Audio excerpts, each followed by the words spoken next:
but 42 hours for everybody. So it doesn't mean like, like, for example, in Germany, I was always used to working, let's say 50, 60 hours a week, but I was always in a managerial position. But here, everybody works 42 hours as a minimum.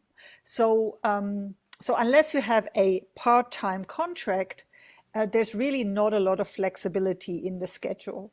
And this is, I think this is the even more worrying trend for employers, especially employers from larger companies or from companies that are sitting in remote locations, such as Eastern Switzerland or Liechtenstein. Because, as soon as you're not like in the central hubs anymore, people are thinking, why should I commute so far? Why should I do this to myself right now? So that's a really interesting development. So there's also a mismatch. Yeah, we have a lot of talent that easily finds new jobs. We have a lot of open positions, but we also have a lot of people who want something else, who want a new way of working, basically.